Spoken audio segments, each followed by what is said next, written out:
ஒரு ஊர்ல ஒரு சித்தர் இருந்தார், சூஃபி சித்தர். அவர் ஞானம் பெற்ற ஒரு சித்தர். ஒரு நாள் அந்த நாட்டு மன்னன் அவரை பார்க்கறதுக்காக வந்தான். என்ன வேணும் உனக்குன்னு கேட்டார்.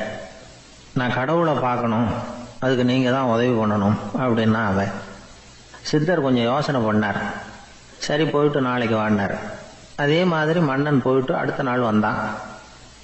இங்கே நீ என்னோட ஒரு வாரம் தங்கியிருக்க வேண்டியிருக்கும்னார்.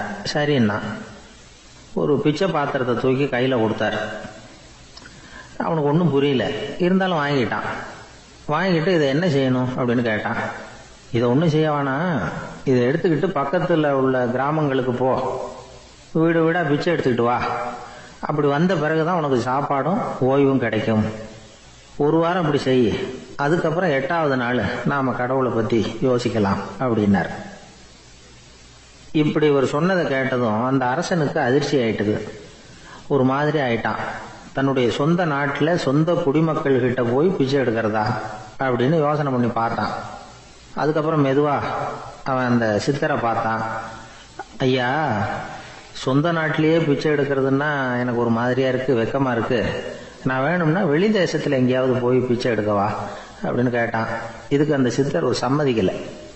இதை பாரு, உன்னால பிச்சை எடுக்க முடியலன்னா பேசாம திரும்பி அரண்மனைக்கே போயிடு. அதுக்கப்புறம் கடவுளை பத்தி எல்லாம் பேசுறதுக்கு என்னை தேடிட்டு வரக்கூடாது அப்படின்னு விட்டார். மன்னன் தயங்கினான். இருந்தாலும் மனசை சரி பண்ணிட்டு சம்மதிச்சான். சரிங்க, ஒரு வாரம் இங்க தங்குறேன், நீங்க சொல்றது மாதிரி பக்கத்து கிராமங்களுக்கு போறேன், வீடு வீடா பிச்சை எடுக்கிறேன், வர்றேன் அப்படின்னா. ஒரு வாரம் தெரு தெருவா பிச்சை பாத்திரத்தோட அலைஞ்சான். சொந்த ஊர்ல சொந்த குடிமக்கள் கிட்ட பிச்சை எடுத்தான். 7 நாள் முடிஞ்சது. 8வது நாள் அந்த சித்தர் மன்னனை கூப்பிட்டார். இப்படி வாழ்னார். வந்தான். இனிமே நீ கடவுளை பத்தி என்கிட்ட கேட்கலாம்னார். இனிமே கேட்கறதுக்கு ஒண்ணுமே இல்லை சுவாமின்னா இவன். ஒரு வார காலம் பிச்சை எடுத்த பிறகுதான் கடவுளை காண முடியும் அப்படின்னு நான் கனவு கூட காணவில்லைன்னா. அப்படின்னா நீ பிச்சை எடுத்த காலத்துல அப்படி என்னதான் நடந்தது அப்படின்னு கேட்டார் அவரு. சுவாமி, ஒரு வார காலம் பிச்சை எடுத்ததுல என்னுடைய ஆணவம் அழிஞ்சுட்டுது. அது இப்போ இருக்கிற இடமே தெரியல. இப்போ அதை காணவே காணோம். பிச்சைக்காரனா இருந்தப்போ பெற்றதை மன்னனாக இருக்கும்போது பெற முடியாதுங்கிறத புரிஞ்சுக்கிட்டேன் அப்படின்னா மன்னன். அடக்கம் பிறந்தவுடன் தெய்வீக கதவுகள் திறந்து கொள்ளுகின்றன அப்படிங்கிறார் ஓஷோ. நம்மால் ஒருத்தன் ஆணவம் அழியணுங்கிறதுக்காக ஒரு திருவோட்டை எடுத்துக்கிட்டு தெரு தெருவா பிச்சை எடுக்க ஆரம்பிச்சான். என்ன, தெய்வீக கதவுகள் திறந்துதா அப்படின்னு கேட்டார் ஒருத்தர். தெய்வீக கதவு திறக்கிறதுக்கு முன்னாடியே எங்க வீட்டு கதவு சாத்திக்கிட்டுதுன்னா. என்னடா சொல்றேன்னார். இனிமே வீட்டுக்குள்ளேயே வர வேணாம், இதையே தொழிலா வச்சுக்கோ அப்படின்னு எங்க வீட்டுல சொல்லிவிட்டாங்க சார் அப்படின்னு. உலகத்துல எது எதுக்கும் ஆராய்ச்சி கூடங்கள் இருக்குது இல்ல, அது மாதிரி தூக்கத்தை பத்தி ஆராய்ச்சி பண்றதுக்கு ஒரு ஆராய்ச்சி கூடம் இருக்குது. அப்படி ஆராய்ச்சி பண்ணணும்னா அதுக்கு மூழ்கிட்டு இருக்கணும்ல. அதனாலதான் அந்த ஆராய்ச்சி கூடம் இங்கே இல்லை. அமெரிக்காவில் பாஸ்டன் பல்கலைக்கழக மருத்துவமனையில அது இருக்குது. அங்க தூக்கத்தை பத்தி பல விதமான ஆராய்ச்சிகள் பண்ணிட்டு இருக்கிறாங்க. அந்த ஆராய்ச்சி கூடத்துல இயக்குனரா இருக்கிற ஒரு நிபுணர், அவர் என்ன சொல்றாரு தெரியுமா? உங்களுக்கு தூக்கம் வரலையா, நீங்க நல்லா தூங்குறதுக்கு தாராளமா சில யோசனைகளை என்னால சொல்ல முடியும் அப்படிங்கிறார். யோசனை தானே, காசா பணமா கேட்டு வச்சுக்கலாமே. உணவு, மனநிலை, தூங்கும் இடத்தோட சூழ்நிலை, படுக்கைக்கு செல்றப்போ உள்ள பழக்க வழக்கங்கள், இது காரணமா ஒருத்தருக்கு தூக்கம் வராம போகலாம். தூக்கம் வராததுக்கு இதுதான் காரணம்னா அதையெல்லாம் சுலபமா கட்டுப்படுத்தலாங்கிறார் அவர். தூக்கத்தை வரவழைக்கக்கூடிய ஒரு நல்ல மருந்து உடற்பயிற்சி. ஆனா ஒண்ணு, படுக்க போற நேரத்துல இது மாதிரி உடற்பயிற்சிகள் எல்லாம் செய்யக்கூடாது. கொஞ்சம் முன்னாடி பகல்லையே இந்த பயிற்சிகளை செய்யறது நல்லது. தூக்கம் வராம அவதிப்படுறவங்க பிற்பகல் நேரங்கள்ல காஃபி, டீ இது மாதிரி பானங்களை சாப்பிடக்கூடாது. மது அருந்துறது கூட தூக்கத்தை பாதிக்கும். வெது வெதுப்பான நீர்ல குளிக்கிறது, தியானத்துல ஈடுபடுறது, ஓய்வா இருக்கிறது, படுக்கிறது, அதாவது படுக்கிறதுக்கு முன்னாடி ஒரு குவளை பால் சாப்பிடுறது, இதெல்லாம் தூக்கத்தை வரவழைக்கிறது ரொம்ப உதவியா இருக்கும். இன்னொரு விஷயம் என்னன்னா, தூங்கி ஆகணுமேங்கிற கவலை வேண்டியதில்லை. அப்படி நினைச்சு கவலைப்படுறதை விட்டுடணும். தூக்கம் வரலையா, உடனே படுக்கையை விட்டு எழுந்திருக்க வேண்டியது. வெளியில வாங்க, வேற ஏதாவது வேலையில ஈடுபடுங்க, கொஞ்ச நேரம் உலாவுங்க, அல்லது ஏதாவது ஒரு புஸ்தகத்தை எடுத்து படிங்க. களைப்பு ஏற்பட்டா மறுபடியும் படுக்கைக்கு போங்க. தூக்கம் தானே வந்துடும். ஒரு விஷயத்த மட்டும் நல்லா ஞாபகத்துல வச்சுக்கணும். படுக்கைக்கு போறப்போ உங்க மற்ற எல்லா பிரச்சனைகளையும் மறந்துடணும். அது எப்படி சார் முடியும், அந்த நேரம் தானே எல்லா பிரச்சனையும் வரிசையா ஞாபகத்துக்கு வருது அப்படின்னு நாம நினைக்கலாம். ஆனா பழக்கத்துல அதை நாம மாத்திக்க முடியும். கொஞ்சம் முயற்சி பண்ணணும், அவ்வளவுதான். இது எல்லாமே ஆராய்ச்சி பண்ணி பார்த்துட்டு அந்த நிபுணர் சொல்ற கருத்து தான். இன்னொரு விஷயமும் அவர் சொல்றார். அது என்னன்னா, உடல் கோளாறு காரணமா தூக்கம் வராம அவதிப்படுறவங்களுக்கெல்லாம் இந்த யோசனைகள் சரியா வராது அப்படிங்கிறார். அதுக்கெல்லாம் மருத்துவ சிகிச்சை கொடுத்து தான் சரி பண்ணணும். சில பேருக்கு நடு ராத்திரியில மூச்சு திணறல் ஏற்பட்டு தூக்கம் வராம போயிடும். ஊரெல்லாம் தூங்குறப்ப தான் மட்டும் தூங்காம மூழ்கிட்டு இருக்கிறது, ஊரெல்லாம் மூழ்கிட்டு இருக்கிறப்போ தான் மட்டும் தூங்குறது, இது மாதிரி கோளாறுகளால சில பேர் பாதிக்கப்படலாம். காலு தசை முறுக்கிக்கிறதுனால சில பேருக்கு அடிக்கடி விழிப்பு வரலாம். மன அழற்சி காரணமா சில பேருக்கு தூக்கம் வராது. இது மாதிரி கோளாறுகளுக்கெல்லாம் அதுக்கு தகுந்த மாதிரி சிகிச்சை கொடுத்துதான் சரி பண்ண வேண்டியிருக்கும். எந்த கோளாறும் இல்லாம தூக்கம் வரலன்னா ஆரம்பத்துல சொன்ன முறைகளை கடைபிடிச்சு பார்க்கலாம். தூக்கம் வந்ததுன்னா யோசனை சொன்ன அந்த நிபுணருக்கு நன்றி சொல்லலாம். ஒருத்தர், ஏன் சார் பஸ்ல தூங்குறது கெட்ட பழக்கமானு கேட்டார். இல்லையே, நான் கூட பஸ்ல போறப்ப தூங்கிட்டு தானே போவேன் அப்படின்னாரு இன்னொருத்தர். அப்புறம் ஏன் என்ன டிரைவர் வேலை வேணாம்னு வீட்டுக்கு அனுப்பி வச்சுட்டாங்க அப்படின்னாராம் அவரு. ரொம்ப நாளைக்கு முன்னாடி ஒரு நாள் கோவலன் நாடகம் நடந்தது. எங்க மதுரையில நடந்தது. அதுல ஒரு முக்கியமான கட்டம். கண்ணகி கிட்ட சிலம்ப வாங்கிக்கிட்டு அதை விற்கிறதுக்காக மதுரை நகருக்கு புறப்படுறான் கோவலன். அந்த சமயத்துல கண்ணகி பாடுற மாதிரி ஒரு நாடக பாடல் நாடக ஆசிரியர் எழுதினது. அது என்ன பாட்டுன்னா, மா பாவியோர் கூடி வாழும் மதுரைக்கு மன்னா போகாதீர் என்று அப்படின்னு ஆரம்பிக்கும் அந்த பாட்டு. இதுதான் அந்த பாட்டு. இத கண்ணகி மேடையில பாடின உடனே கூட்டத்துல சலசலப்பு. நம்ம ஊர்லயே நமக்கு முன்னாடியே நின்னுகிட்டு மா பாவியோர் கூடி வாழும் மதுரை அப்படின்னு சொல்றாங்களே, என்ன தைரியம் அப்படின்னு எல்லாம் குழப்பம் பண்ண ஆரம்பிச்சுட்டாங்க. மக்கள் சத்தம் போட ஆரம்பிச்சுட்டாங்க. எதிர்ப்பு குரல் அது பாட்டுக்கு வர வர அதிகமாக போட்டுது. கொண்டுகிட்டு வா அந்த நாடக ஆசிரியரை, எழுதுனது யார் அப்படின்னு ஒரே சத்தம், கூச்சல். வேற வழி இல்லை. மெதுவா மேடைக்கு வந்தார் அந்த நாடக ஆசிரியர். 4 பக்கத்துல இருந்தும் கேள்வி கணைகள். மக்களை பார்த்து கொஞ்சம் அமைதியா இருங்கோ அப்படின்னு சொல்லிவிட்டு தன்னுடைய விளக்கத்தை சொல்ல ஆரம்பிச்சார் அந்த நாடக ஆசிரியர். மா அப்படின்னு சொன்னா திருமகளாகிய லட்சுமி அப்படின்னு அர்த்தம். பா அப்படின்னா கலைமகளாகிய சரஸ்வதி. வி அப்படின்னா மலைமகளாகிய பார்வதி. மா பாவியோர் அப்படின்னா திருமகளும் கலைமகளும் மலைமகளும், இவங்க மூவரும் அப்படின்னு அர்த்தம். இந்த 3 பேரும் வாழ்கின்ற மதுரை புனிதம் நிறைந்தது, சகல செல்வங்களும் நிறைஞ்சது. அப்படிப்பட்ட ஊர்ல நான் அணிந்து கொள்ளும் இந்த சாதாரண சிலம்பை யார் வாங்கிக்குவாங்க அப்படிங்கிற எண்ணத்தோட தான் கண்ணகி அப்படி சொல்றா. அதை நினைச்சுதான் நான் எழுதினேன்.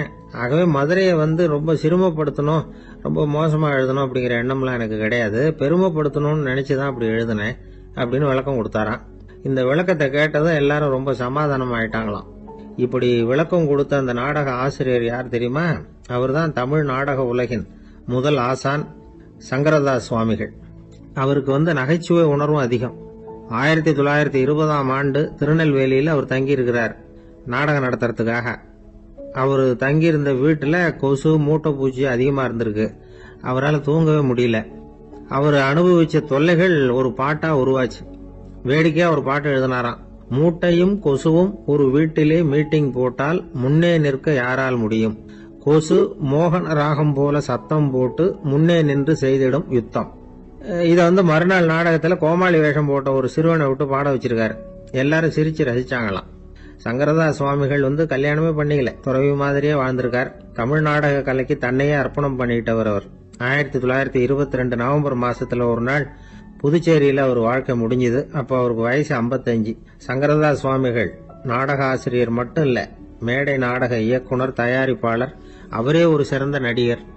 ஒரு தடவை சாவித்திரி நாடகத்துல இவர் யமதர்மனா வேஷம் போட்டு நடிச்சிருக்கிறார். நாடகம் பார்த்துக்கிட்டு இருந்த கருவுற்ற ஒரு பெண்மணிக்கு பயத்தினால அங்கேயே குழந்தை பிறந்துட்டுதான். அந்த நிகழ்ச்சிக்கு அப்புறம் இவர் இந்த வேஷம் போடுறப்போலாம் ஜனங்களுக்கு முன்கூட்டியே எச்சரிக்கை கொடுக்க ஆரம்பிச்சிருவாராம். அதாவது அப்படி யாராவது பயப்படுறவங்க இருந்தா கொஞ்சம் கண்ணை மூடிங்க அல்லது எழுந்திரிச்சு போடுங்கன்னு. நடிப்புன்னா அப்படில இருக்கணும். இந்த காலத்துல நடிகர் ஒருத்தர் சொன்னார், சார் நான் இந்த நாடகத்துல நடிக்கிறப்போ முகத்துல நவரசங்களையும் காட்டி நடிச்சேன், உணர்ச்சிகளை எல்லாம் நல்லா காட்டி நடிச்சேன். அப்படி இருந்து ஜனங்கள் கல் எடுத்து மேடையில வீசிவிட்டாங்க சார் அப்படின்னார். நாடகத்துல உங்களுக்கு என்ன வேஷம் அப்படின்னு கேட்டாங்க. அது செத்து கிடக்கிற பணமா நடிச்சேன் சார் அப்படின்னார். ஒரு தடவை நாரதர் ஒரு தெரு வழியா போய்கிட்டு இருந்தார். வழியில ஒருத்தர் வேத சாஸ்திரம்லாம் படிச்சுக்கிட்டு உட்காந்துருந்தார். அவரு நாரதரை பார்த்து எங்க போயிட்டு இருக்கிறீங்கன்னு கேட்டார். கடவுளை பார்த்துட்டு வரலாம்னு போயிட்டு இருக்கிறேன் அப்படின்னாரு நாரதர். அப்படின்னா அவர்கிட்ட எனக்கு எப்போ முக்தி கிடைக்கும்னு கேட்டுட்டு வாங்களேன் அப்படின்னார் இவர். சரி கேட்டு வரேன் அப்படின்னு சொல்லிவிட்டு நாரதர் நடந்தார்.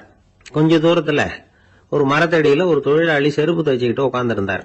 அந்த ஆளும் அதே மாதிரி கேட்டுக்கிட்டார். எனக்கு எப்போ முக்தி கிடைக்கும்னு கடவுள்கிட்ட கேட்டுக்கிட்டு வாங்களேன்னார்.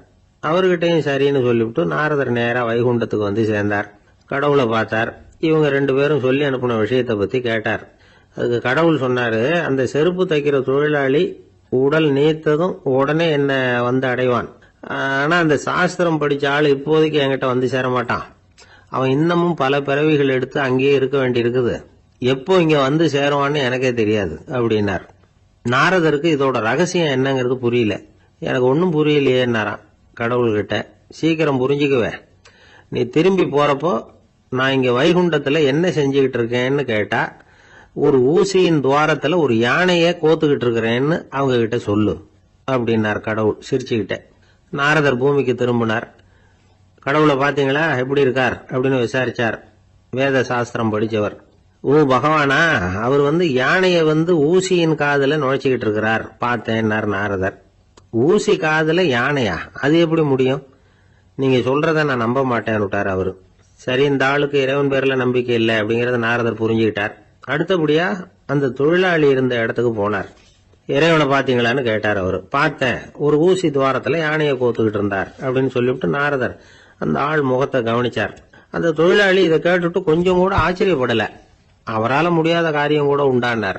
என்ன இப்படி சொல்ற? ஊசியின் துவாரத்துல யானையை கோக்க முடியும்னு நீ நம்புறியா அப்படின்னு கேட்டார் நாரதர். நிச்சயமா நம்புறேன்னார் அவர். அது எப்படி அப்படின்னு கேட்டார் இவர். இங்க பாருங்க, நான் இந்த ஆலமரத்தடியில தான் தினமும் உட்கார்ந்துருக்கிறேன். தினமும் இந்த மரத்துல இருந்து எவ்வளவோ பழம் கீழே விழுது. இந்த பழத்துல இருக்கிற ஒவ்வொரு விதையிலையும் உள்ள ஒரு ஆலமரம் இருக்குது. ஒரு சின்ன விதைக்குள்ள ஒரு பெரிய ஆலமரம் இருக்க முடியுங்கிறப்ப ஊசி துவாரத்துல கடவுள் யானையை நுழைய வச்சாருங்கிறத ஒத்துக்கிறதுல என்ன கஷ்டம் இருக்கு அப்படின்னு ரொம்ப சர்வசாதாரணமா பதில் சொன்னாராம் அந்த தொழிலாளி. நாரதர் யோசனை பண்ணார். இந்த தொழிலாளி வேத சாஸ்திரங்களை எல்லாம் படிக்கலன்னா கூட அறிவுபூர்வமா சிந்திச்சு இறைவனை நம்புறான். அதனாலதான் கடவுள் இந்த ஆளுக்கு சீக்கிரம் முக்தி கிடைக்கும்னு சொன்னார் அப்படிங்கறத புரிஞ்சுக்கிட்டாராம். இந்த கதையில வர்ற கடவுள், நாரதர், வைகுண்டம் இதெல்லாம் ஒரு பக்கம் இருக்கட்டும், ஒரு சின்ன விதைக்குள்ள ஒரு பெரிய ஆலமரம் தூங்கிக்கிட்டு இருக்கு அப்படிங்கிற உண்மை, அந்தரத்துல 1000 கிரகங்கள் சுத்திக்கிட்டு இருக்குங்கிற உண்மை, இதெல்லாம் நாம பாத்துக்கிட்டு தானே இருக்கிறோம். இந்த உண்மைகள் அதிசயமா நமக்கு தெரியறதுனால அதை நம்பாம இருந்துட முடியாது. இயற்கையை பரிபூர்ணமாக நம்புங்கள், அந்த நம்பிக்கையே நம்ம வாழ்க்கைக்கு ஆதாரம் அப்படிங்கறத விளக்கறதுக்காக தான் இந்த கதை. இந்த காலத்துல நம்ம பிள்ளைங்களுக்கு எல்லாம் இது மாதிரி நம்பிக்கை அதிகமாவே இருக்குது. ஒரு நாள் ஒரு சின்ன பையன் கிட்ட கேட்டேன், ஏன்பா கடவுள் ஒரு பானைக்குள்ள ஒரு யானையை நுழைய வச்சுட்டாருன்னு சொன்னா அதை நீ நம்புவியா அப்படின்னு கேட்டோம். நம்புவேன் சார், அது ஒன்றும் பெரிய அதிசயம் இல்லைன்னா. எப்படின்னு கேட்டோம். எப்படின்னா அந்த பானை அந்த யானையை விட பெருசா இருந்திருக்கும், அவ்வளவுதான் அப்படின்னு சொல்றான். எப்படின்னா ஒரு 600 வருஷத்துக்கு முன்னாடி மனுஷனுக்கு இருந்த நெருக்கடி இருக்கு பாருங்க. ஒரு 600 வருஷத்துக்கு முன்னாடி மனுஷனுக்கு எவ்வளவு நெருக்கடி இருந்ததோ அது போல 40 பங்கு இப்ப அதிகமாயிட்டு தான் கண்டுபிடிச்சு சொல்லியிருக்கிறாங்க. அவ்வளவு நெருக்கடிக்கு மத்தியில நாம வாழ்ந்துகிட்டு இருக்கிறோம். ஒரு 600 வருஷத்துக்கு முன்னாடி என் தலையில 1 கிலோ வச்சுக்கிட்டு நின்னேன்னு வைங்க, இப்ப 40 கிலோ வச்சுக்கிட்டு நிக்கிறேன். அப்படி ஒவ்வொரு மனுஷனுக்கும் வாழ்க்கையில நெருக்கடி அதிகமா போச்சு. இந்த நெருக்கடியில முன்னாடிலாம் யாரோ ஒருத்தர் தான் தியானம் பண்ணுவாங்க. தியானம்னா ஒருத்தர் 2 பேர் காட்டுக்கு போய் தியானம் பண்ணிட்டு இருப்பாங்க 600 வருஷத்துக்கு முன்னாடி. இப்ப வீட்டுக்கு வீடு தியானம் நடக்குது. ஏன்னா அந்த அளவுக்கு வாழ்க்கையில ஒரு நிம்மதி வேணும் அப்படின்னு சொல்லி பண்ணிட்டாங்க. அதுக்குதான் இயற்கை கொடுத்துருக்கிற ஒரு இயற்கையான வைத்தியம் தான் சிரிப்புங்கிறது. இதை பத்தி பெரியவங்க எல்லாம் இப்ப ஆராய்ச்சி பண்ணிட்டு இருக்கிறாங்க. சிரிப்புங்கிறது நாம பிறந்து ஒரு 6 மாசத்துல தான் முதல் தடவையா விவரமா சிரிக்க ஆரம்பிக்கிறோமா. நம்ம பிறந்து 6 மாசத்துக்கு, அதாவது முதல் தடவை சிரிக்க ஆரம்பிக்கிறது ஒரு 6வது வாரம், 1.5 மாசத்துல தான் குழந்தை விவரமா சிரிக்க ஆரம்பிக்குது. அப்புறம் அப்படியே சிரிக்க ஆரம்பிக்கிறோம். அதெல்லாம் இப்ப கணக்கு எடுத்திருக்கிறாங்க. ஒரு குழந்தை ஒரு நாளைக்கு 200 தடவை சிரிக்குதான் ஒரு குழந்தை. பெரியவங்க எல்லாம் 15 தடவை சிரிக்கிறாங்களாம். 200 தடவை சிரிச்சுக்கிட்டு இருந்த நாம அப்படியே குறைஞ்சு 15 ஆயிட்டு. அதனாலதான் இருதய நோயெல்லாம் வருது, ஹார்ட் அட்டாக் எல்லாம் வருதுன்னு கண்டுபிடிச்சிருக்கிறாங்க. 200 சிரிப்புக்கு அது இயல்பு தன்மை, மனுஷனுடைய இயல்பு தன்மை சிரிக்கிறது. அதுக்கு ஜோக்கே தேவைப்படாது. ஆனால் இப்போ காலங்காலமாக நாம் என்ன போதிக்கப்பட்டு வந்திருக்கிறோம்னா, சிரிப்புங்கிறது ஒரு பாவமான செயல். ஒரு முதலாளிக்கு முன்னாடி தொழிலாளி சிரித்தா மரியாதை குறைச்சல், ஒரு கணவனுக்கு முன்னாடி மனைவி சிரித்தா மரியாதை குறைச்சல், அது மாதிரி ஒரு வாத்தியாருக்கு முன்னாடி பையன் சிரித்தா மரியாதை குறைச்சல், ஒரு ஆஃபீஸருக்கு முன்னாடி பியூனு சிரித்தா மரியாதை குறைச்சல், இப்படின்னு சொல்லி சிரிப்புங்கிறது ஏதோ மரியாதை குறைவான செயல்னு காலங்காலமாக நாம் போதிக்கப்பட்டு வந்திருக்கிறோம். இப்போ மரபு ரீதியாகவே அந்த சிரிப்பு வந்து நம்மகிட்ட சிறைப்பட்டு இருக்குதான், அடங்கி போச்சு. அந்த சிறைப்பட்டு இருக்கிற சிரிப்பை வெளியில் கொண்டு வர்றதுக்கு தான் ஜோக்குன்னு ஒரு சாவியை போட வேண்டியிருக்கு. வேற இந்த ஜோக்குக்கும் சிரிப்புக்கும் சம்பந்தம் இல்லை. அதை ஏற்கனவே இருக்கிறத வெளில கொண்டு வரதுக்கு ஒரு சாவி மாதிரி உபயோகப்படுதுன்னு இப்போ அதை பற்றி ஆராய்ச்சி பண்ணுறவங்களாம் சொல்கிறாங்க. ஏன்னா சிரிப்புக்கு ஜோக்கு தேவைப்படாது. இப்போ ஒரு குழந்தை தொட்டிலில் படுத்துருக்குன்னு வைங்களேன், குழந்தை தொட்டிலில் இருக்குது, அது முகத்துக்கிட்ட போய் ஒரு கிளுகிழுப்பை ஆட்டுங்க சிரிக்கும். அந்த கிளுகிழுப்பை சத்தமே சிரிக்க வைக்கிறதுல அதுதான் மனுஷனுடைய இயல்புத்தன்மை. அது என்ன ஜோக்காது? சத்தம். ஒரு கிளுகிழுப்பையை கொண்டு போய் குழந்தை முகத்துக்கிட்ட ஆட்டினா சிரிக்குதே, அதுதான் இயல்புத்தன்மை. அதே கிளுகிழுப்பையை ஒரு தாத்தா மூஞ்சிக்கிட்ட ஆட்டுங்க, கோவம் வந்துடும், அடிக்க வருவார். என்னடா விளையாட்டு இது அப்படிமாரு. ஏன்னா அவர் சிரிச்சுக்கிட்டு இருந்தவர், அப்படி இருந்தவர் ஒரு காலத்தில். ஒரு கிளுகிழுப்புக்கு சிரிச்சவர் ஒரு காலத்தில் இப்போ கோவப்படுறாருன்னா அந்த அளவுக்கு நம்ம மாறி போயிட்டே வந்துகிட்டு இருக்கிறோம். அதனால வந்து அந்த இயல்புத்தன்மை மாறாமல் இருக்கணுங்கிறது ரொம்ப முக்கியம். அதுக்காக எல்லாரையும் குழந்தையாக்க முடியாது. மனுஷன் வந்து எல்லாரும் இனிமேல் வந்து வயசுங்கிறது கூட ஆகிட்டே தான் இருக்கும். அதுக்காக குறைச்சிக்கிட்டே போக முடியாது. அதுக்கு யாராவது மருந்து கண்டுபிடிச்சாதான் உண்டு. ஆனால் ஒருத்தர் மருந்து கண்டுபிடிச்சாராம், சொல்லுவாங்க. ஒரு டாக்டர் வந்து ஒரு மாத்திரை கண்டுபிடிச்சாராம். ஒரு மாத்திரை சாப்பிட்டா ஒரு வயசு குறையும், ஒரு மாத்திரை சாப்பிட்டா ஒரு வயசு குறையும் அப்படின்னு ஒரு மாத்திரையை கண்டுபிடிச்சிருக்காரு. ஒரு பாட்டி அம்மா, 90 வயசு பாட்டி, அது போயிருக்கு. அதே டாக்டர்கிட்ட போய், ஐயா எனக்கு ஒரு பாட்டில் மாத்திரை கொடுங்க, இந்த வயசு குறையிற மாத்திரை அப்படின்றது. அவர் ஒரு பாட்டில் கொடுத்தாரு மாத்திரை. பாரும்மா பாட்டியம்மா, ஒரு மாத்திரை சாப்பிட்டா ஒரு வயசு குறையும், எடுத்துகிட்டு போகணும்னு கொடுத்துருக்காரு டாக்டர். இந்த 90 வயசு பாட்டி எடுத்துகிட்டு வீட்டுக்கு வந்துட்டு மறுநாள் அதே டாக்டர்கிட்ட போயிருக்கு. 30 வயசு பொண்ணாக போச்சான். 30 வயசு பொண்ணாக மாறி அதே டாக்டர்கிட்ட போயிருக்கு. இடுப்பில் ஒரு கை குழந்தை, அது சட்டை கிட்ட போடாமல் கட்டவரில் வாயில் வச்சுட்டு உட்காந்துருக்கு. நேராக டாக்டர்கிட்ட போய், டாக்டர் நேற்று வந்தேன், ஏதோ ஒரு மாத்திரை சாப்பிட்டா ஒரு வயசு குறையுன்னீங்க, நான் ஏதோ ஒரு ஆர்வத்தில் ஒரு 30-40 மாத்திரை சாப்பிட்டேன், இப்படி ஆகிட்டேன் அப்படின்னு. இப்போ டாக்டர் சொல்லியிருக்காரு, இதுக்கு ஏமா வருத்தப்படுற, எல்லாரும் வந்து வயசு குறையணும்னு தான் நினைக்கிறாங்க, உனக்கு வயசு குறைஞ்சிட்டுது, நீ சந்தோஷப்படு, இதுக்கே மறுபடியும் என்னட்ட வந்திருக்கிற அப்படின்னாரான் டாக்டர். அப்போ அந்த அம்மா சொல்லிச்சேன், அதை என்னை பற்றி பரவாயில்ல டாக்டர், என் இடுப்பில் பாருங்கள் கை குழந்தை, இது சட்டை கிட்ட போடாமல் உட்காந்துருக்கு, கட்டவரில் வாயில் வச்சுட்டு உட்காந்துருக்கு, இது ரொம்ப ஆர்வத்தில் ஒரு 70 மாத்திரையை சாப்பிட்டு விட்டுது, இது என் வீட்டுக்காரரு. இவர் வந்து இடுப்பு விட்டு கீழே இறங்க மாட்டேங்கிறாரு. நான் எதையாவது கொடுத்து இனிமேதான் வயசை கூட்டி இறக்கி விடுவேன் டாக்டர் அப்படின்னு தான். அவர் வந்து ஏதோ நமக்கு அதுக்கும் சம்மந்தம் இல்லைங்கிறது மாதிரி கட்டாரில் வச்சுட்டு அவர் பாட்டு உட்காந்துருக்காரு. ஏதோ நமக்கு இந்த உலகமே இல்லை, நமக்கு சம்மந்தம் இல்லைங்கிற மாதிரி உட்காந்துருக்காரு. இப்படியே நான் தூக்கிட்டு எங்கே அலையிறது இது அப்படின்னு தான். அதனால வந்து வயசை குறைக்கிறது இயற்கைக்கு விரோதமாக நாம் பண்ண முடியாது. ஆனால் இந்த இயல்பு தன்மை மாறாமல் வச்சுக்கலாம். குழந்தை மாதிரி மாற முடியாதே தவிர அந்த குழந்தை தன்மையோடு வாழறதுக்கு கற்றுக்கணும்.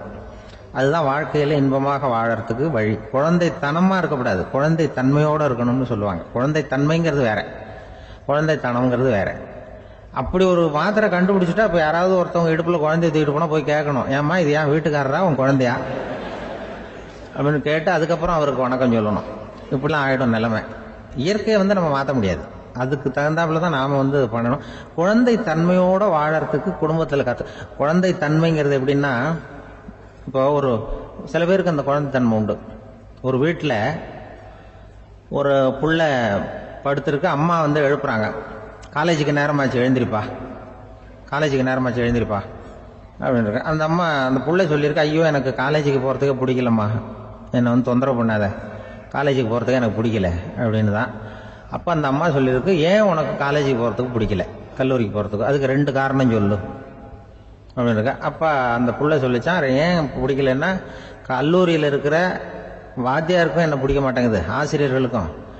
2வது காரணம், கல்லூரியில் படிக்கிற மாணவர்களுக்கும் என்ன பிடிக்கல, அதனால நான் காலேஜுக்கு போக மாட்டேன்ற குழந்தை புள்ள சொல்லியிருக்கு. அம்மா வந்து அப்படிலாம் நீ இதுக்காக போகாமல் இருக்கக்கூடாது, நீ போய் தான் ஆகணும் அப்படின்னு புடிவாதமாக அந்த அம்மா பிள்ளைய எழுப்புனாங்களாம். சரி நான் எதுக்கு காலேஜ் போகணும்னு சொல்கிறேன், அதுக்கு நீ 2 காரணம் சொல்லு அப்படின்னு தான் அந்த புள்ளை.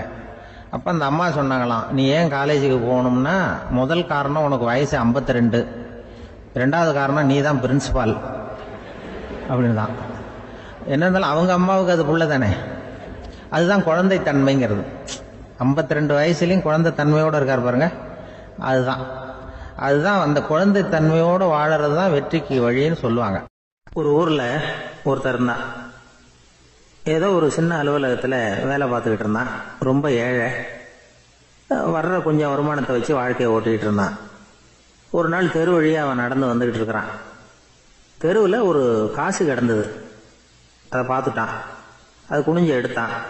அது ஒரு பழங்கால காசு. அந்த காசு நடுவில் ஒரு துளை இருந்தது. அதாவது துளையிட்ட நாணயம். பழங்காலத்தில் புழக்கத்தில் இருந்த ஒரு நாணயம் அது. துளையிட்ட நாணயம் கிடைச்சதுன்னா ரொம்ப நல்லது, அது அதிர்ஷ்டம் அப்படின்னு ஒரு நம்பிக்கை உண்டு. இவன் கையில் அது கிடைச்சதும் ரொம்ப சந்தோஷப்பட்டான்.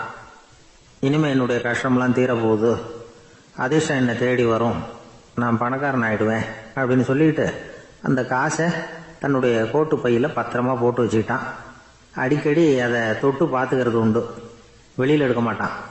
இப்படியே கொஞ்ச காலம் ஆச்சு. அதுக்கப்புறம் என்னாச்சு தெரியுமா? நிஜமாவே அதிர்ஷ்டம் அவனை தேடி வர ஆரம்பிச்சுட்டுது. செல்வம் வந்து குவிஞ்சுது. பணம், பதவி, புகழ் எல்லாம் வந்து சேர்ந்தது.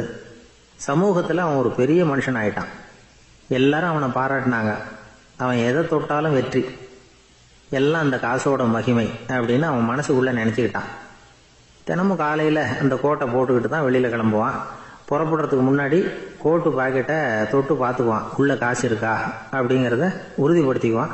அதுக்கப்புறம் தான் வெளியில் கிளம்புவான். இப்படியே பல வருஷம் ஓடி போச்சு. ஒரு நாள் அவனுக்கு அந்த ஆசை வந்துட்டுது. அதாவது அந்த துளையிட்ட நாணயத்தை எடுத்து கண்ணால் பார்க்கணும் அப்படின்னு. காலையில் சாப்பிட்டுக்கிட்டு இருந்தான். அப்போ தன்னுடைய மனைவி கிட்ட சொன்னான், ரொம்ப நாளைக்கு அப்புறம் என்னுடைய அந்த நாணயத்தை இன்னைக்கு வெளியில் எடுத்து பார்க்க போகிறேன்னா. என்னத்துக்கு அது, இப்போ அதை பார்க்க வேணாமே அப்படின்னு மெதுவாக இழுத்தாங்க அந்த அம்மா. இல்லை நான் பார்த்தே தீரணும் அப்படின்னு அவன் தன்னுடைய சட்டை பைக்குள்ள கையை விட்டான். உள்ளே இருந்த நாணயத்தை வெளியில் எடுத்தான். பார்த்தா அவனுக்கு ஆச்சரியமாக போச்சு. அந்த நாணயத்தில் துளையே இல்லை. என்ன ஆச்சு அப்படின்னு சொல்லி அவன் ரொம்ப குழம்பி போயிட்டான். இப்போ அந்த அம்மா சொன்னாங்க, நான் தான் ஒரு நாள் உங்கள் கோட்டு ரொம்பவும் தூசியாக இருக்கேன்னு சொல்லி அதை ஜன்னலுக்கு வெளியில் உதறினேன். உள்ளே இருந்த அந்த காசு அப்போ எனக்கு தெரியாது, ஞாபகத்தில் இல்லை. அது தெருவில் விழுந்துட்டது போல இருக்கு. அதுக்கப்புறம் எவ்வளவோ தேடி பார்த்தேன், கிடைக்கல. அதுக்குள்ளே அதை யாரோ எடுத்துகிட்டு போயிட்டாங்க போல இருக்கு. அது இல்லைங்கிறது உங்களுக்கு தெரிஞ்சால் வருத்தமாக இருக்குமேங்கிறதுக்காக நான் தான் வேற ஒரு நாணயத்தை எடுத்து சட்டை பைக்குள்ளே வச்சுட்டேன் அப்படின்னு விவரத்தை சொன்னாங்க அந்த அம்மா. இது எப்போ நடந்ததுன்னு கேட்டான். உங்களுக்கு அந்த காசு கிடைச்சதே அன்னைக்கு மறுநாளே இது நடந்து போச்சு அப்படின்னாங்களாம். இதை கொஞ்சம் யோசனை பண்ணி பாருங்க. அவனுக்கு அதிர்ஷ்டத்தை கொடுத்தது அந்த நாணயம் இல்லை, அவனுடைய நம்பிக்கை, அதாவது தன்னம்பிக்கை. அதுதான் வேலை செஞ்சிருக்கு. இதிலிருந்து நாம் தெரிஞ்சுக்க வேண்டியது என்னன்னா, வாழ்க்கையில் முன்னேற நினைக்கிறவங்களுக்கு தன்னம்பிக்கை ரொம்ப முக்கியம். அது இல்லைன்னா முன்னேற முடியாது. ஒருத்தன் சொன்னானா, நான் எப்பவுமே என்னதான் சார் நம்புவேன், மற்றவங்கள நம்ப மாட்டேன். நேற்றுக்கு பாருங்க, திடீர்னு 10 பேர் என்ன அடிக்க வந்துட்டாங்க, நான் ஒருத்தனாவே அதை சமாளித்தேன் அப்படின்றான் ரொம்ப பெருமையா. அது எப்படின்னு கேட்டாங்களாம். ஒரே ஓட்டமாக அங்கேருந்து ஓடி வந்துட்டேன் அப்படின்னு நானா. நம்மள மாதிரி ஒரு ஆசாமி அவன் நம்மள மாதிரியே கற்பனை பண்ணான். அதாவது நாம தான் இந்த உலகத்துல ரொம்பவும் கஷ்டப்படுறோம், மற்றவங்க எல்லாம் சந்தோஷமா இருக்கிறாங்க அப்படின்னு அவன் நினைச்சுக்கிட்டான். அவன் ஒரு நாள் கடவுளை வேண்டிக்கிட்டானா, சுவாமி, இந்த உலகத்துல எவ்வளவோ பேர் இருக்கிறாங்க, ஒவ்வொருத்தருக்கும் ஒவ்வொரு விதமான கஷ்டம் இருக்கலாம், ஒத்துக்கிறேன். இருந்தாலும் எனக்கு அது கொஞ்சம் அதிகமா இருக்கிறது மாதிரி தெரியுது. அதனால நீங்க எனக்காக ஒரு சின்ன உதவி செஞ்சா போதும். அது வேற ஒண்ணும் இல்ல, என்கிட்ட இருக்கிற துயரங்களை இன்னொருத்தர் யாருகிட்டயாவது கொடுத்துருங்க, அவர்கிட்ட இருக்கிற துயரங்களை என்கிட்ட மாத்தி கொடுத்துருங்க. ஒரு மியூச்சுவல் டிரான்ஸ்பர், அவ்வளவுதான். அப்படி பண்ணிவிட்டா போதும் அப்படின்னு வேண்டிக்கிட்டானான். அன்னைக்கு ராத்திரியே அவன் ஒரு கனவு கண்டிருக்கான். வானத்திலிருந்து ஒரு குரல் கேட்டிருக்கு. அது என்ன சொல்லிச்சு தெரியுமா? ஏ ஜனங்களே, எல்லாரும் அவங்க கஷ்டங்களை ஒரு பையில போட்டு எடுத்துக்குங்க. அப்படி எடுத்துக்கிட்டு நேரா இந்த ஊர் எல்லையில இருக்கிற கோயிலுக்கு வந்து சேருங்க அப்படின்னு அந்த குரல். ஆஹா, கடவுள் நம்ம பிரார்த்தனைக்கு செவி சாய்ச்சுட்டார் அப்படின்னு சந்தோஷப்பட்டான் இவன். உடனே என்ன பண்ணான், தன்கிட்ட இருந்த கஷ்டத்தையெல்லாம் ஒரு சாக்கு பையில போட்டு எடுத்துக்கிட்டான். வீட்டை விட்டு வெளியில வந்தான். தெருவுல இறங்கி நடக்கிறான். அங்க பார்த்தா ஏகப்பட்ட பேர் ஆளுக்கு ஒரு பைய தூக்கிக்கிட்டு கோயிலுக்கு போயிட்டு இருக்கிறாங்க. சில பேர் மூட்டையா கட்டி தலையில சுமந்துக்கிட்டு போயிட்டு இருக்கிறாங்க. இவன் பார்த்தான். இவனுக்கு ரொம்ப ஆச்சரியமா இருந்தது. ஏன்னா எல்லாரும் வச்சிருக்கிற பைய இவன் பைய விட பெருசா இருந்தது. இவன் பை தான் இருக்கிறதுலயே கொஞ்சம் சின்னதா தெரிஞ்சது. இப்ப அவன் மறுபடியும் சாமியை வேண்டிக்கிட்டான். கடவுளே, இப்ப உள்ள சூழ்நிலையை கவனிச்சா என்கிட்ட இருக்கிற பைய பரவாயில்லன்னு தோணுது. அதனால வேற பை எதையும் மாத்த வேணாம், இதுவே பரவாயில்ல, இந்த பையோட திரும்பி வீட்டுக்கு போனா போதும்னு நினைக்கிறேன் அப்படின்னு ஏதோ நினைக்க ஆரம்பிச்சுட்டான் அவன். எல்லாரும் கோயிலுக்கு போய் சேர்ந்தாங்க. கோயில்ல அந்த குரல் மறுபடியும் கேட்டுது. எல்லாரும் அவங்கவுங்க பைகளை சோகத்துல தொங்க விடுங்க, திடீர்னு விளக்குகள் அணையும், மணி அடிக்கப்படும், அதுதான் அடையாளம். அந்த சமயத்துல இருட்டுல உங்களுக்கு வேண்டிய பைய நீங்க மாத்தி எடுத்துக்கலாம், தேர்ந்தெடுத்துக்கலாம். வெளிச்சம் இருக்கிறப்பவே உங்களுக்கு பிடிச்ச பைக்கு பக்கமா பார்த்து நீங்க நின்னுக்கலாம் அப்படின்னு சொல்லி விவரம் சொல்லிச்சான் அந்த குரல். அப்படி சொன்னதுக்கு அப்புறம் திடீர்னு விளக்கு அணைஞ்சுது, மணி அடிச்சுது. கொஞ்ச நேரம் கழிச்சு மறுபடியும் விளக்குகள்லாம் எரிஞ்சுது. இப்போ பார்த்தா எல்லாரும் அவங்கவுங்க பையையே கெட்டியா பிடிச்சிக்கிட்டு நிக்கிறாங்க.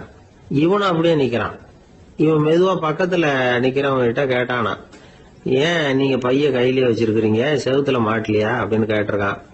இல்லப்பா, நீ ஏன் கையிலேயே வச்சிருக்கிறியோ அதே காரணத்துக்காக தான் நாங்களும் வச்சிருக்கிறோம். நம்ம கவலைகளை பத்தி நமக்கு ஓரளவுக்காவது தெரியும். ஆனா மத்தவங்க கவலைகள் நமக்கு பரிச்சயம் இல்லாதவை, பழக்கம் இல்லாதது. அதனால நமக்கு தெரிஞ்ச கவலைகளை சமாளிக்கிறது சுலபம். தெரியாததை சமாளிக்கணும்னா மறுபடியும் ஆரம்பத்தில இருந்து ஆரம்பிக்கணும். அதனால பழைய நண்பர்களோட வாழறது தான் மேல் அப்படின்னு நானாம். அதுக்கப்புறம் அவன் தன்னோட பைய போதும்னு வீட்டுக்கு திரும்பி வந்துட்டானான். இது ஒரு பெரியவர் சொல்லி இருக்கிற கதை. அதனால நம்ம கிட்ட இருக்கிற கஷ்டங்கள் தான் பெருசு, அதை இன்னொருத்தங்கிட்ட கொடுத்துட்டு மாத்திக்கலாம் அப்படின்னு நினைக்கிறது தப்பு. இதே மாதிரி இன்னொரு சம்பவம். ஒரு ஊர்ல ஒரு நாள் ராத்திரி ஆகாயத்தில இருந்து கடவுள் குரல் கேக்குது.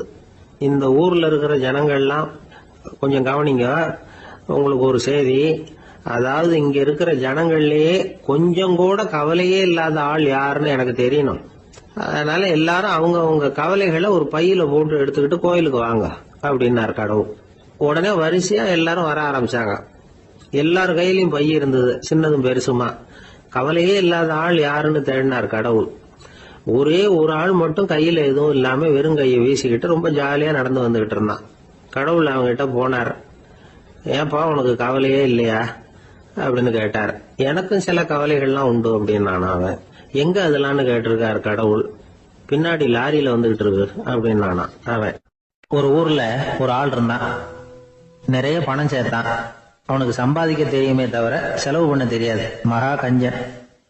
காசை கையில எடுக்கவே மாட்டான். எடுத்தா செலவு செய்ய வேண்டியிருக்குமே. அதனால இப்படியே அவன் காலத்தை ஓட்டி விட்டான். வயசாயிட்டுது. அவனுடைய மனைவி ஒரு நாள் கேட்டாங்க, இவ்வளவு நாளா நீங்க என்ன எங்கேயுமே அழைச்சிட்டு போனதில்லை, இப்போவாவது அழைச்சிட்டு போகக்கூடாதா அப்படின்னாங்க. எங்க போகணும் சொல்லுன்னா. காசிக்கு போகணும், கங்கையில குளிக்கணும்னாங்க. இவன் பார்த்தான், இதுக்கு ஏன் அவ்வளவு தூரம் செலவு பண்ணிட்டு போகணும், நம்ம ஊர் ஆத்துலயே குளிக்கலாமே, இதுவும் புண்ணிய நதி தான், இங்க குளிச்சா அங்க குளிச்ச பலன் கிடைச்சிரும் அப்படின்னா. சரின்னு 2 பேரும் ஆத்தங்கரைக்கு போனாங்க. அன்னைக்கு ஏதோ விசேஷம், நிறைய கூட்டம், நிறைய பேர் குளிச்சுக்கிட்டு இருக்கிறாங்க. கரையில சில புரோகிதர்கள் நின்றுகிட்டு இருக்கிறாங்க. குளிக்கிறதுக்கு முந்தி அவங்க கிட்ட உட்காந்தா ஏதோ மந்திரம்லாம் சொல்லுவாங்க, கொஞ்சம் காசு கொடுக்க வேண்டியிருக்கும். அதனால இவன் என்ன பண்ணா, ஆத்தங்கரையிலேயே கொஞ்சம் தூரம் போனான்.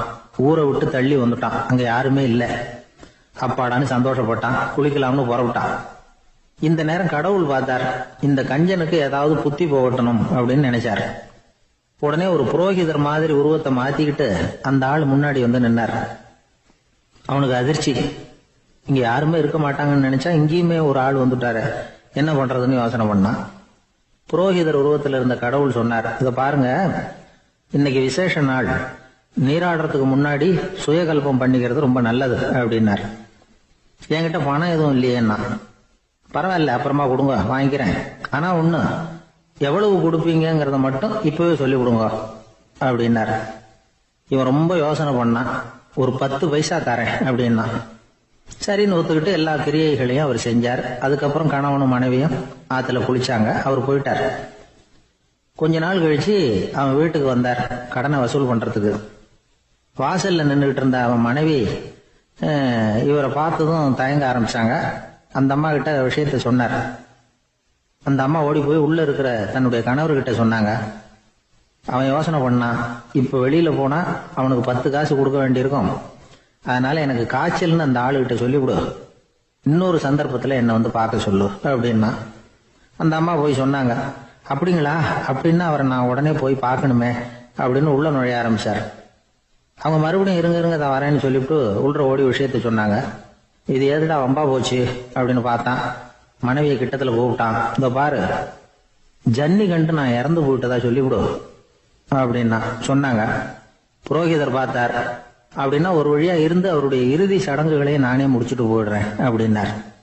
உள்ள இருந்தவன் யோசனை பண்ணான், அந்த ஆளு என்ன விட மாட்டான் போல இருக்கு, அதனால ஒரு சவப்பெட்டியில என்னை வச்சு தூக்கிக்கிட்டு மயானத்துக்கு போங்க பாத்துக்கலாம் அப்படின்னா. புரோகிதரை விடுற மாதிரி இல்ல, கூடவே நடந்து போயிட்டு இருக்கிறார். அங்க இறக்கி சடங்குகளை முடிச்சுட்டு தீ வைக்கிற நேரம் பொட்டிக்குள்ள இருந்த நம்ம ஆளு அலறி அடிச்சுட்டு வெளியில ஓடி வந்தான். புரோகிதர் உருவத்தில் இருந்த கடவுள் சிரிச்சார், தன்னுடைய சுய உருவத்தை காட்டினார். அதுக்கப்புறம் அவனை கூப்பிட்டு, இத பாருப்பா, ஏன் இப்படி அல்லாடுற, ஏதாவது வர வேணும்னா கேள் தரேன் அப்படின்னார். அவன் யோசனை பண்ணான். பகவானே, ஒரே ஒரு வரம் தான் உங்ககிட்ட கேட்கணும்னா. என்ன வேணும் கேளுன்னார். அந்த 10 பைசா தட்சணையை தள்ளுபடி பண்ணா போதும் அப்படின்னா. கடவுளும் சரின்னு சொல்லிட்டு போயிட்டார்.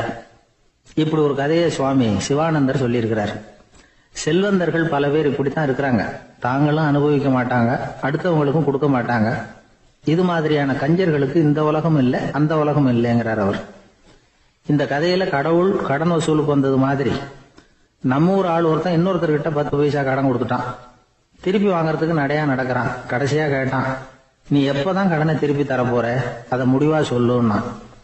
வர்ற வியாழக்கிழமை கண்டிப்பா கொடுத்துருவேன் அப்படின்னானா அவன். அன்னைக்கு நான் ஊர்ல இருக்க மாட்டேனே அப்படின்னானா இவன்.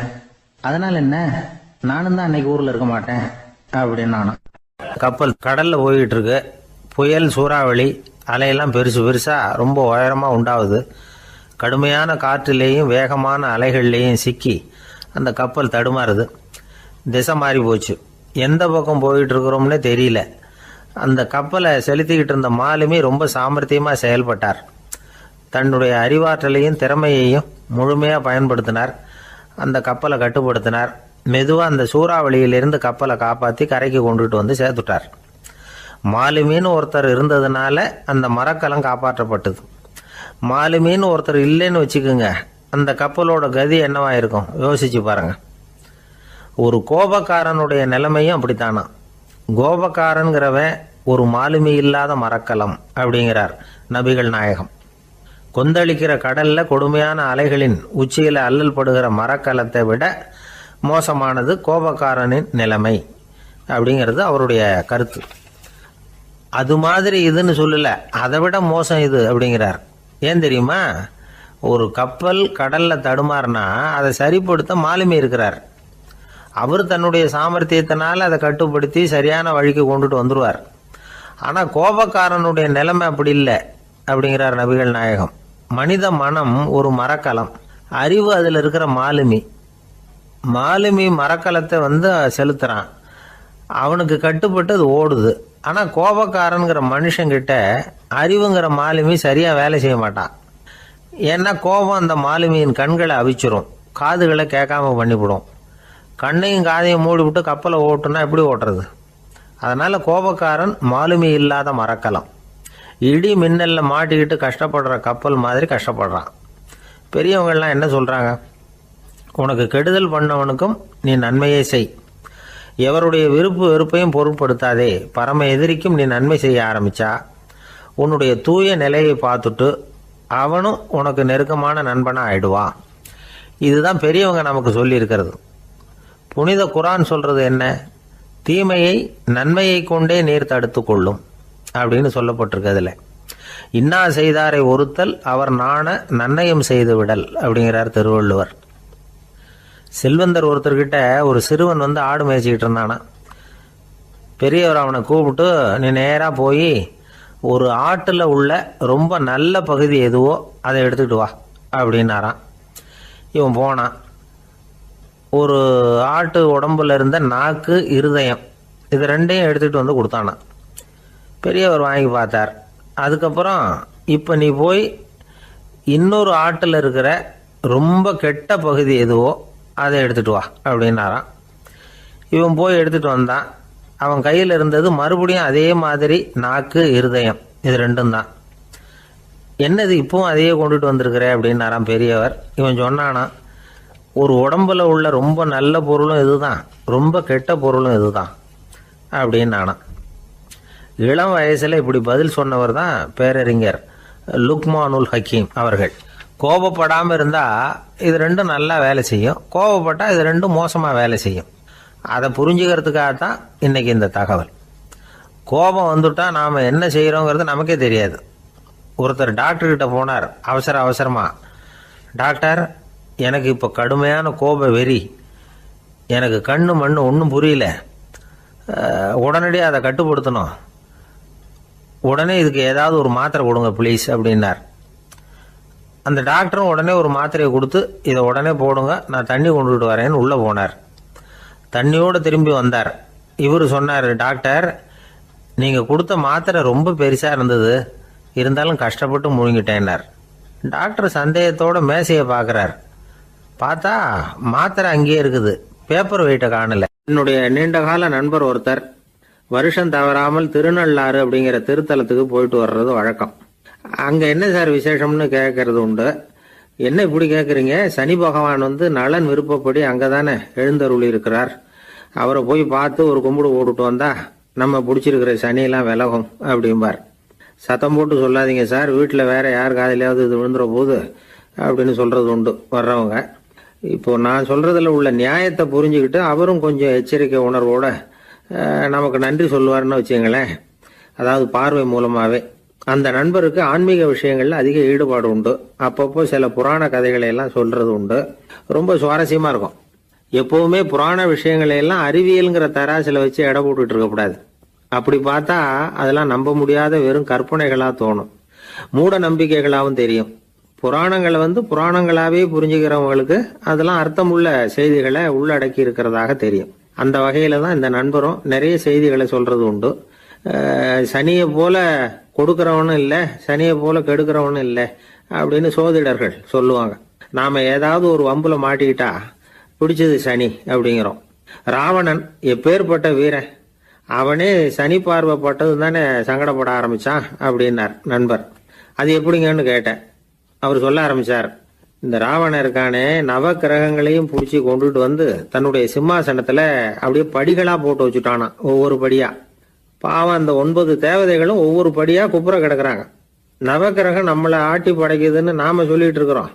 ஆனா அந்த நவகிரகங்களை ராவணன் எப்படி வச்சிருந்தான் பாருங்க. எல்லாரையும் சிம்மாசனத்துக்கு பக்கத்துல படிப்படியா போட்டு வச்சிருக்கிறான். காலை அது மேல வச்சுதான் ஏறி போகணும். வேற வழி இல்லாம எல்லாரும் குப்புற விழுந்து கிடக்குறாங்க. ராவணன் ஒவ்வொரு தடவையும் இவங்க முதுகில் அடி வச்சு ஏறி தான் அந்த சிம்மாசனத்துக்கு போறது வழக்கம். இப்படி நடந்துகிட்டு இருக்கிறது நாரதர் கண்ணில் பட்டுட்டு தான். அவர் சும்மா இருப்பாரா? யோசனை பண்ணார் என்ன செய்யலாம் அப்படின்னு. ஒரு முடிவு பண்ணிட்டு நேரா ராவணன் கிட்ட போனாராம். ராவணா, நீ நவக்கிரகங்களை பிடிச்சி கொண்டாந்து உன்னுடைய சிம்மாசனத்துக்கு படிகளா போட்டு வச்சிருக்கிற, அது உன்னுடைய வீரத்தை காட்டுது. இருந்தாலும் ஒரு விஷயத்த நீ யோசிச்சு பார்க்கணும். ஒவ்வொரு தடவை நீ சிம்மாசனத்துக்கு போகும்பொழுதும் நவக்கிரகங்களின் முதுகல் அடி வச்சு நீ ஏறி போற, அது உனக்கு பெருமை கிடையாது. அவங்களுடைய மார்புல அடி வச்சு ஏறி போகணும், அதுதான் உனக்கு பெருமை அப்படின்னாராம். இவர் சொல்றதும் சரிதானே அப்படின்னு யோசிச்சிருக்கான் ராவணன். உடனே குப்புற கிடந்த நவக்கிரகங்களை திருப்பி மல்லாக்க போட்டான். அவங்க மார்புல அடி வச்சு மேலே ஏறி சிம்மாசனத்துக்கு போனானா. அப்படி போயிட்டு இருக்கும் பொழுது சனி பகவானின் பார்வை அவன் மேல பட்டுதான். அவ்வளவுதான். என்னாச்சு தெரியுமா? சூர்பனகை தேடி வந்தா. சீதையோட அழகை பற்றி தன்னுடைய அண்ணங்கிட்ட சொல்ல ஆரம்பிச்சுட்டா. விவகாரம் ஆரம்பமாயிட்டது. அதுதான் சனியினுடைய வேலை அப்படின்னு சொல்லி இந்த கதையை சொல்லி முடிச்சார் என்னுடைய நண்பர். ஆக சனியின் பார்வை நம்ம மேல படாம பாத்துக்கிறது தான் நல்லதுங்கிறீங்க அப்படின்னு. ஆமா சார், இப்ப கூட நான் உங்க வீட்டுக்கு வந்திருக்கிறதே ஒருத்தருடைய பார்வை என் மேல படக்கூடாதுங்கிறதுக்காகத்தான் அப்படின்னார். யாருங்க அதுன்னு என்னுடைய மாமனார் சார். அவசரத்துக்கு அவர்கிட்ட கொஞ்சம் கடன் வாங்கி விட்டேன். நம்ம மாப்பிள்ளை தானேன்னு சொல்லி அவர் விட்டு கொடுக்கறதுக்கு தயாரா இல்லை. இன்னைக்கு இப்போ அவர் எங்க வீட்டுக்கு வரக்கூடிய நேரம் அதுதான் அவர் பார்வையிலிருந்து படாம தப்பிக்கலாங்கிறதுக்காக இங்க வந்துட்டேன் அப்படின்னார். பார்வை படணும்னு இருந்தா பட்டுத்தான் தீரும் போல இருக்கு அப்படின்னா. என்ன சார் சொல்றீங்கன்னார் ஒன்னும் புரியாம. நீங்க இங்கதான் வருவீங்கன்னு அவருக்கு ஏற்கனவே தெரியும் போல இருக்கு. அதனால உங்களுக்கு முன்னாடியே உங்க மாமனார் இங்க வந்துட்டார். அதுவும் அந்த பீரோவுக்கு பக்கத்துலதான் பின்னாடி மறைஞ்சு நின்றுட்டு இருக்கிறார் அப்படின்னு. அசோக மன்னர் வந்துகிட்டு இருக்கார். அவருடைய ஆலோசகர்கள் எல்லாம் பக்கத்துல வந்துகிட்டு இருக்கிறாங்க. அந்த சமயத்துல எதிரில் ஒரு புத்த பிக்ஷு வர்றார். அசோகர் பார்க்கிறார். ஓடி போய் அவர் காலில் விழுந்து வணங்குறார். அசோக மன்னரின் தலை அந்த புத்த துறவியின் பாதத்துல பட்டுக்கிட்டு இருக்கு. பக்கத்துல நின்றுகிட்டு இருந்த அமைச்சருக்கு இது ரொம்ப சங்கடமா போச்சு. ரொம்ப வருத்தப்பட்டார். நம்ம அசோக சக்கரவர்த்தி எப்பேற்பட்டவர், அவரோட தலை ஒரு சன்னியாசியின் பாதத்துல படுறதா அப்படின்னு நினைச்சு ரொம்ப கவலைப்பட்டார். அரண்மனைக்கு திரும்பினதும் அமைச்சர் மெதுவா ஆரம்பிச்சார். அரசே, எனக்கு ரொம்ப வருத்தமா இருக்குது அப்படின்னார். எதுக்குன்னார் மன்னர். அசோக சக்கரவர்த்தியின் தலை, அதாவது அந்த சிரம், ரொம்ப மதிப்புமிக்க ஒன்று. அது ஒரு சன்னியாசியின் காலில் படலாமா அப்படின்னார். அசோகர் பதில் சொல்லல, சிரிச்சார், போயிட்டார். அதுக்கப்புறம் ஒரு சரியான சந்தர்ப்பத்துக்காக காத்துக்கிட்டு இருந்தார். ஒரு நாள் அமைச்சரை கூப்பிட்டார். எனக்கு 3 தலைகள் வேணும் அப்படின்னார். சொல்லுங்க, கொண்டுகிட்டு வரேன் அப்படின்னார் அமைச்சர். அசோகர் சொன்னார், முதல்ல எனக்கு தேவையானது ஒரு ஆட்டின் தலை, 2வது ஒரு புலியின் தலை, 3வது ஒரு மனிதனின் தலை. இதுதான் அசோகர் கேட்டது. எங்க இருந்தாலும் கொண்டு வாங்கன்னார். அமைச்சர் புறப்பட்டார். ஆட்டுத்தலை, புலித்தலை கிடைச்சிட்டுது. அப்புறமா ஒரு சுடுகாட்டுக்கு போய் ஒரு மனித தலையும் சேகரம் பண்ணிட்டு ராஜா கிட்ட வந்துட்டார். அரசே, உங்கள் ஆணைப்படி 3 தலைகளையும் கொண்டு வந்திருக்கிறேன்னார். அசோகர் பார்த்தார். ரொம்ப நல்லது, இப்ப இது 3ஐயும் எடுத்துக்கிட்டு போய் சந்தையில வித்துட்டு வாங்க அப்படின்னார். அமைச்சர் அதுகளை எடுத்துக்கிட்டு சந்தைக்கு போனார். முதல்ல ஆட்டுத்தலை நல்ல விலைக்கு வித்து போச்சு. நல்ல விலை கொடுத்து வாங்கிட்டு போட்டாங்க. அடுத்தபடியா புலி தலைய ஒருத்தர் வாங்கிட்டார். அதை பாடம் பண்ணி வீட்டில் மாட்டி வைக்கலாமே அப்படின்னு நினைச்சு அதையும் வாங்கிட்டு போட்டார். மனித தலையை மட்டும் வாங்கறதுக்கு யாரும் முன் வரல. எல்லாரும் அதை பார்த்துட்டு விலைக்கு போக ஆரம்பிச்சாங்க. அமைச்சர் திரும்பி வந்தார். அரசே, இந்த தலையை மட்டும் யாரும் வாங்க மாட்டேங்கிறாங்க அப்படின்னார். சரி, பரவாயில்ல, இதை இலவசமாவே எனாமாவே யாருக்கிட்டையாவது கொடுத்துட்டு வந்துருங்க அப்படின்னார். அமைச்சர் மறுபடியும் சந்தைக்கு போனார். இதை இலவசமா தரேன், இதை வாங்கிக்கோங்க அப்படின்னார். அப்பவும் அதை யாரும் வாங்கிக்கிறதுக்கு தயாரா இல்லை.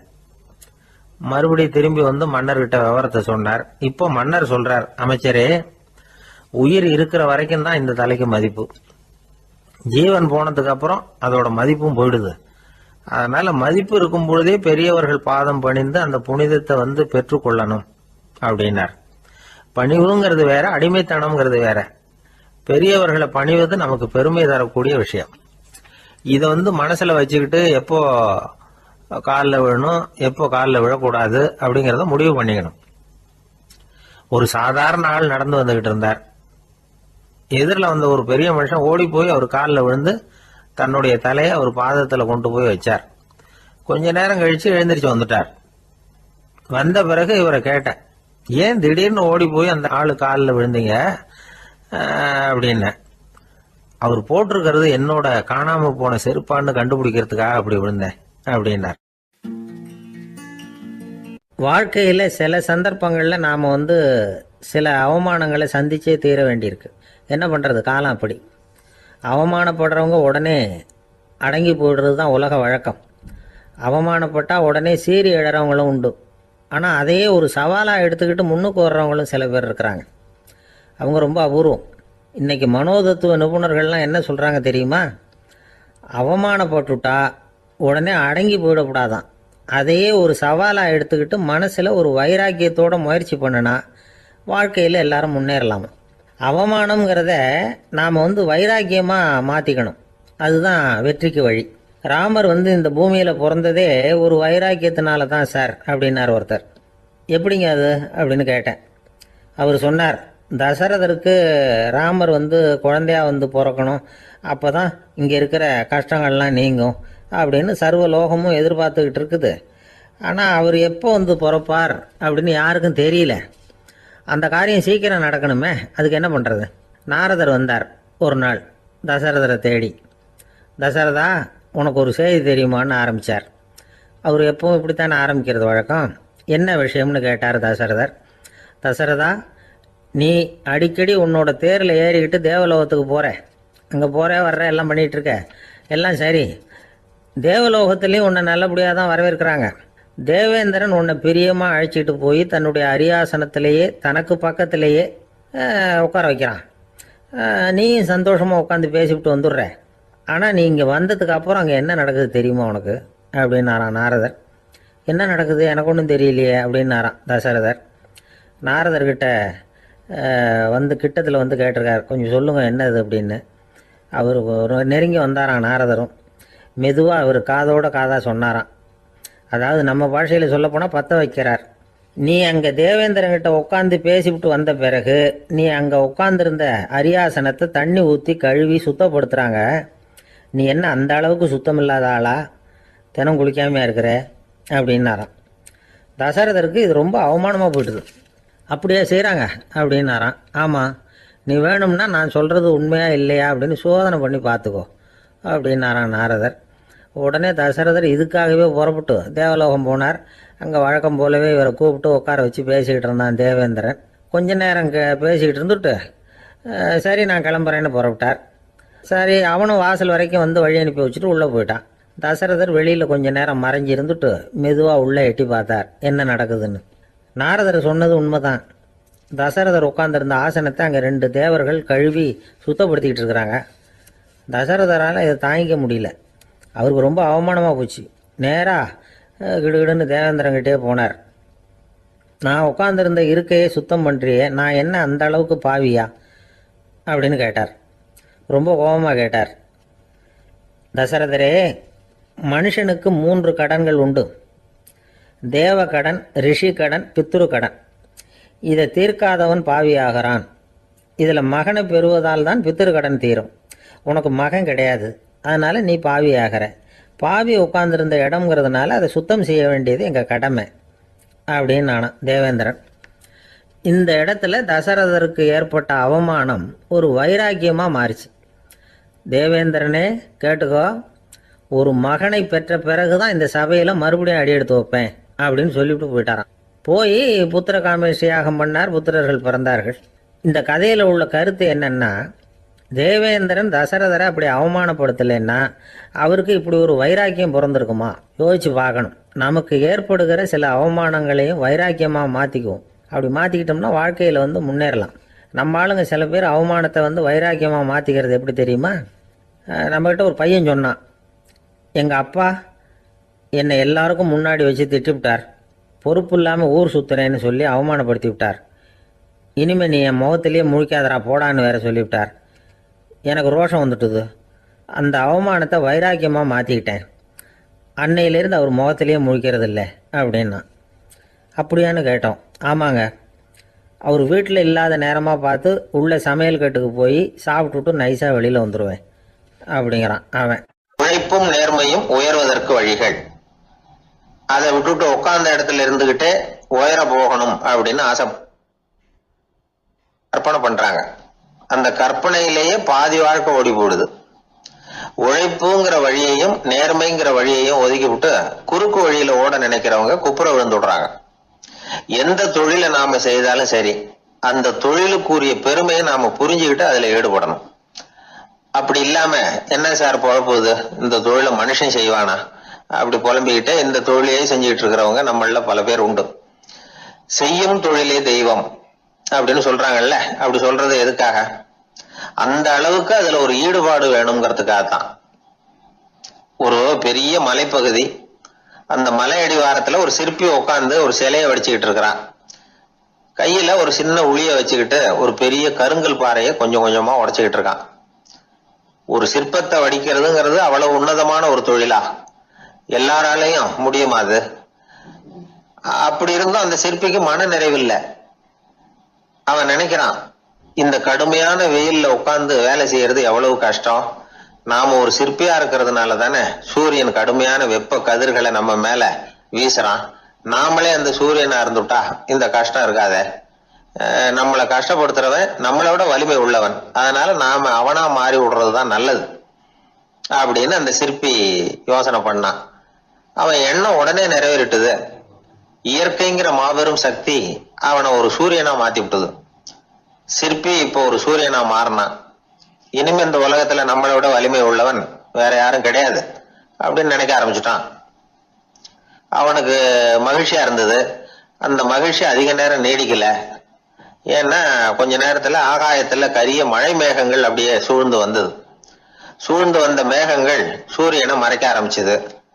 இப்போ சூரியனா இருந்த அந்த சிற்பி நினைச்சு பாக்குறான், என்ன இது, என்னையே இந்த மேகம் மூடி மறைக்குதுன்னா அது என்னை விட பெரிய ஆளாதான் இருக்கணும். அதனால இனிமே நாம சூரியனா இருக்கக்கூடாது, நாம மேகமா தான் இருக்கணும், அதுதான் கௌரவம் அப்படின்னு நினைக்க ஆரம்பிச்சிட்டான். இப்பவும் பாருங்க, இயற்கை அவனுடைய ஆசையை நிறைவேற்றி வச்சது. சூரியனா இருந்த சிற்பி மேகமா மாறினான்.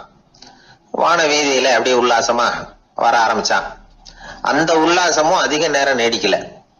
எதிரில பார்த்தா பிரம்மாண்டமான மலைகள் வழியை அடைச்சிட்டு நிக்குது. வேகமா வந்த மேகம் மலையில மோதிக்கிட்டுது. அந்த மலையை தாண்டி அப்பால செல்ல முடியல. இப்போ அந்த மேகம் நினைக்குது, நாம எந்த தடையும் இல்லாம அந்த இடத்துல மிதந்து வர்றோம், நம்மையே போக விடாம தடுக்குதுன்னா அந்த மலைக்கு எப்பேற்பட்ட வலிமை இருக்கணும். இனிமேலும் நாம மேகமா இருந்து பிரயோஜனம் இல்ல, இருந்தா மலையா இருக்கணும், அதுதான் பெருமை அப்படின்னு நினைக்க ஆரம்பிச்சான். இப்பவும் பாருங்க, இயற்கை அவனுடைய ஆசையை நிறைவேற்றி வச்சது. மேகமா இருந்த சிற்பி மலையா மாறினான். பெரிய மலை பூமிக்கும் வானத்துக்குமா நின்றுகிட்டு இருக்கு. இனிமே நமக்கு எந்த கவலை இல்லை அப்படின்னு நினைச்சது அந்த மலை. இப்படி நினைச்சுக்கிட்டு இருந்த வேளையில அந்த மலையோட காலடியில அடிவாரத்துல ஏதோ சத்தம் கேட்டது. என்ன சத்தம் இது அப்படின்னு சொல்லி அந்த மலை மெதுவா குனிஞ்சு பார்த்துதான். பார்த்தா அங்க ஒரு மனுஷன் தன்னுடைய கையில உளிய வச்சுக்கிட்டு மலையை கொத்திக்கிட்டு இருக்கிறான். ஏதோ ஒரு சிற்பத்தை வடிக்கிறதுக்காக அவன் முயற்சி பண்ணிட்டு இருக்கிறான். இப்போ அந்த மலை நினைச்சுதான், மலையே ஒருத்தன் உடைக்கிறான்னா அவன் எப்பேற்பட்ட வலிமை உள்ளவனா இருக்கணும். இனிமேலும் மலையா இருந்து பிரயோஜனம் இல்ல, மனுஷனா மாறணும், அதுதான் சரி அப்படின்னு நினைச்சுதான். அந்த வினாடியே அந்த மலை ஒரு மனுஷனா மாறிச்சு. அவன் கையில ஒரு உளி, பழையபடியே ஒரு கருங்கல் பாறையை கொத்த ஆரம்பிச்சான். அந்த ஆள் பழைய நிலைமைக்கு வந்துட்டான். இந்த கதையிலிருந்து நாம தெரிஞ்சுக்க வேண்டியது என்னன்னா, தன்னுடைய உண்மையான பலம் என்னங்கிறது தெரியாமலே தாவி தாவி தடுமாறிக்கிட்டு இருக்கிறான் மனுஷன் அப்படிங்கிறது தான். இனிமேலாவது அதை புரிஞ்சுக்கணும். புரிஞ்சுக்கிட்டு புறப்படணும் வாழ்க்கையில வெற்றி பெறறதுக்கு. ஒரு குடும்ப தலைவருக்கு விபரீதமா ஒரு ஆசை வந்துதான். அதாவது ஒரு நாள் பூராவும் புடவை கட்டிக்கிட்டு மனைவி செய்கிற வீட்டு வேலைகள், சமையல் வேலைகள் எல்லாத்தையும் தானே செய்யணும். மனைவிக்கு ஆண் வேஷம் போட்டு ஆபீஸுக்கு அனுப்பி வச்சிடணும் அப்படின்னு ஆசைப்பட்டான். இதுதான் அந்த ஆசை. அதே மாதிரி செஞ்சான். பெண் வேஷத்துல சமையல் பண்ணிட்டு இருந்தான். இருட்டி விட்டுது. இந்த சமயத்துல வாசல் கதவு தட்டப்படுற சத்தம் கேட்டுது. ஓடி போய் திறந்தான். பக்கத்து வீட்டு அம்மா கிடுகிடுன்னு உள்ள வந்துட்டாங்க, காப்பி பொடியோ ஏதோ வாங்கறதுக்கு. இவன் பயந்து போய், கமலாம்மா, நான் சுசீலா இல்ல, சுசீலாவோட புருஷன், பெண் வேஷத்துல இருக்கிறேன், சும்மா ஒரு சேஞ்சுக்காக அப்படின்னா. உடனே அந்த அம்மா கிட்ட பயப்படாத, நானும் கமலா இல்ல, கமலாவோட புருஷன், இதுவும் சும்மா ஒரு சேஞ்சுக்காகத்தான் அப்படின்னானா. இப்படி வாழ்க்கைய விபரீதமா நினைச்சுக்கிட்டு வேற வேற கற்பனைகள்ல வீணாக்கிக்கிட்டு இருக்கிறவங்க தான் ரொம்ப அதிகம். நாம அதுவா மாறணும்னு நினைக்கிறது தப்பு. நாம இருக்கணும் அப்படின்னு நினைக்கிறது தான் உண்மை, அதுதான் சரி. அந்த சிற்பி என்னென்னோ கற்பனை பண்ணி கடைசியில மறுபடியும் சிற்பியாகவே சேர்ந்தான் பாருங்க. அதனால நம்முடைய உண்மையான பலம் என்ன அப்படிங்கறத தெரிஞ்சுக்கிட்டு நடந்துகிட்டோம்னா வாழ்க்கையில எப்பொழுதும் வெற்றி நிச்சயம். ஒரே ஒரு ஊர்ல ஒரு பாதிரியார் இருந்தார். ரொம்ப நாள் சந்தோஷமா வாழ்ந்தார். ஒரு நாள் அவர் மடத்து சமையல் அறையில பாத்திரங்களை கழுவி துலக்கி சுத்தப்படுத்திக்கிட்டு இருந்தார். அந்த சமயத்துல ஒரு தேவ தூதன் அவர் முன்னாடி நின்னான். இவர் நிமிர்ந்து பார்த்தார். ஆண்டவர் என்னை உங்ககிட்ட அனுப்பியிருக்கிறார், பரலோகத்தில் வாசம் செய்யறதுக்கு உங்களுக்கு நேரம் வந்துட்டுது அப்படின்னு அந்த ஆள். ஆண்டவருக்கு என்னோட ஞாபகம் வந்ததுக்கு நன்றி. ஆனாலும் இப்போ இங்கே நீயே பாரு, எவ்வளவு பாண்டங்கள் பாக்கி இருக்கு, இவ்வளவையும் நான் சுத்தப்படுத்த வேண்டியிருக்கு. நான் நன்றி கெட்டவனாக இருக்க விரும்பலை. இந்த பணியை முடிக்கிற வரைக்கும் என்னுடைய பரலோக வாழ்வை தள்ளி வைக்க முடியுமா? நீ என்ன நினைக்கிற அப்படின்னு கேட்டார். தேவதூதன் தனக்கே உரிய விவேகத்தோட அன்போட பாதிரியாரை பார்த்தான். சரி, என்ன செய்யலாம்ங்கிறத அப்புறம் சொல்கிறேன் அப்படின்னு சொல்லிவிட்டு புறப்பட்டு போயிட்டான். ஒரு நாள் அந்த பாதிரியார் தோட்டத்தில் உள்ள களைகளை எல்லாம் ஒரு களை கொத்தியால் கொத்தி களை எடுத்துக்கிட்டு இருக்கிறார். அந்த சமயத்தில் இந்த தேவதூதன் மறுபடியும் அவர் முன்னாடி வந்து நிற்கிறான். பாதிரியார் பார்த்தார். இதை பாரு, இந்த தோட்டம் பூராவும் எவ்வளவு களை மண்டி கிடக்கு, பரலோகம் கொஞ்ச காலம் எனக்காக பொறுத்திருக்கலாம்னு நீ நினைக்கிறியா அப்படின்னு கேட்டார். தேவதூதன் சிரிச்சுக்கிட்டே மறுபடியும் மறைஞ்சிட்டான். மறுபடியும் அவர் களை எடுக்கிறது, தானிய களஞ்சியத்துக்கு வர்ணம் பூசுறது, இப்படிப்பட்ட வேலைகளில் ஈடுபட்டிருக்கார். இன்னொரு நாள் ஒரு மருத்துவமனையில் நோயாளிகளை கவனிச்சுக்கிட்டு ரொம்ப தீவிரமாக இருக்கிறார் அந்த பாதிரியார். ஒரு நோயாளியோட தாகத்துக்கு தண்ணீர் கொடுத்துட்டு நிமிர்ந்து பார்க்குறப்போ தேவதூதன் மறுபடியும் அவர் முன்னாடி வந்து நிற்கிறான். இந்த தடவை பாதிரியார் தன்னலமற்றவராக பேரன்பை காட்டக்கூடிய வகையில் தன்னுடைய 2 கைகளையும் உயர்த்தியபடி தேவதூதனின் கவனத்தை வந்து பிணியால் வாடக்கூடிய நோயாளிகளின் பக்கம் திருப்பினாராம். தேவதூதன் ஒன்றும் சொல்லலை, மறைஞ்சிட்டான். அன்னைக்கு சாயந்தரம் பாதிரியார் வந்து மடத்தில் உள்ள தன்னுடைய அறைக்கு போய் இளைப்பாறினார். யோசிச்சு பார்த்தார். தேவதூதனையும் தேவதூதனின் விருப்பத்தையும் பல நாள் தள்ளி போட்டு வந்ததையும் அவர் ரொம்ப நினச்சி பார்த்தார்.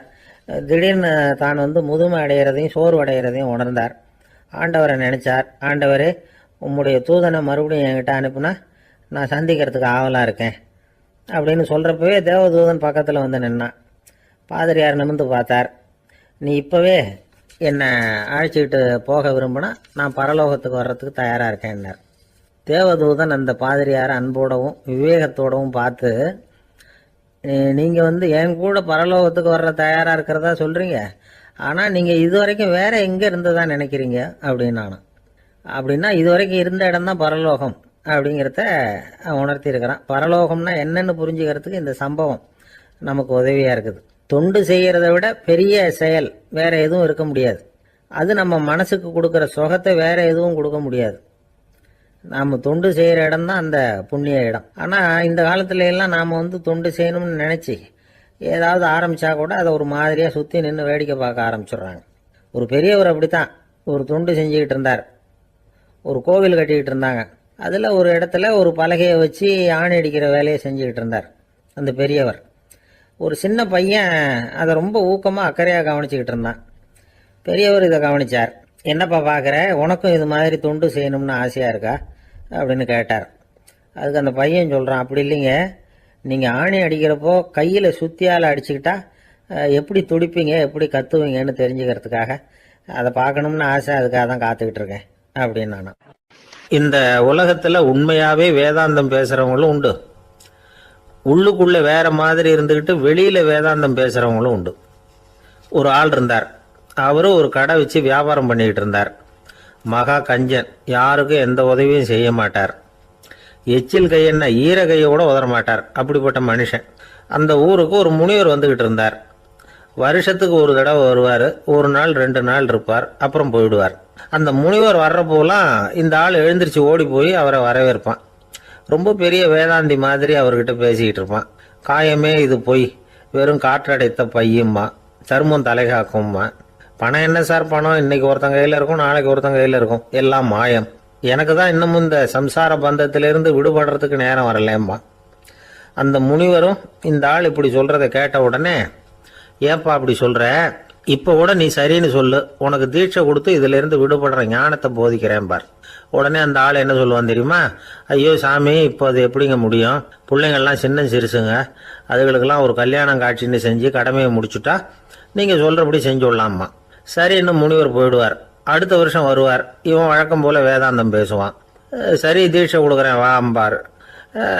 பேரம் பேத்தியை பார்க்கணும், கோர்ட்டில் கேஸ் ஒன்று இருக்குது, அது முடியணும் அப்படின்னு தயங்க ஆரம்பிச்சிருவான். எல்லாம் சொல்லுவான், ஆனால் குடிக்கிறதுக்கு தண்ணி கூட கொடுக்க மாட்டான். ரொம்ப வருஷம் கழித்து மறுபடியும் ஒரு நாள் அந்த ஊருக்கு முனிவர் வந்தார். இவன் கடைக்கு வந்தார். அப்புறம் அங்கே கல்லாவில் நம்ம ஆள் இல்லை, அவன் புள்ள தான் உட்காந்துருக்கிறான். அப்பாவை போலவே புள்ளையும் எழுந்திரிச்சு ஓடியாந்து முனிவரை வரவேற்றான். அப்பா எங்கன்னு விசாரிச்சார் முனிவர்.